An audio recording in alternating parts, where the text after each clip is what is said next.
Hello everyone, অনেক দিন বাদে ছাদে এসে এই কর্নারটা দেখে আমার মন একেবারে ভরে গেল। কারণ যেটুকু পাচ্ছি সেটুকু কিন্তু একেবারেই অযত্নের ফল। কারণ পুরো ডিসেম্বর মাস আমি গাছের কোনো যত্ন করতে পারিনি। তার কারণ হচ্ছে কাজু। কাজু মাঝে ভীষণ অসুস্থ ছিল। ডিসেম্বরের 2 তারিখ থেকে আমরা ওকে নিয়ে পড়ে আছি। বাচ্চার প্রথমে লাইগেশন করানো হয় এবং লাইগেশন করানোর আগে থেকে ওর শরীরে অ্যানাপ্লাজমা বলে একটা রোগ বা ব্যাকটেরিয়া ছিল, সেটা আমরা ধরতে পারিনি। এবং লাইগেশনের পরে যখন ওর ইমিউনিটি ডাউন হয়ে গেল, তো একেবারে সেই ব্যাকটেরিয়াকে পেয়ে বসলো। তারপরে বাচ্চার অবস্থা এতটা খারাপ হয়ে গিয়েছিল যে ওকে স্যালাইনে রাখতে হয়। প্রায় 10 দিন মতো ও স্যালাইনে ছিল।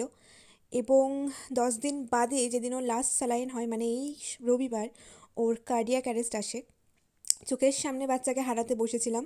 তো যাই হোক, আহ, ও সেখান থেকেও বেরিয়ে এসেছে এবং এখন ধীরে ধীরে রিকভার করছে। ভগবানের কাছে ভীষণ কৃতজ্ঞ যে উনি বাচ্চাকে সুস্থ সবল রেখেছেন। আশা করছি ভবিষ্যতে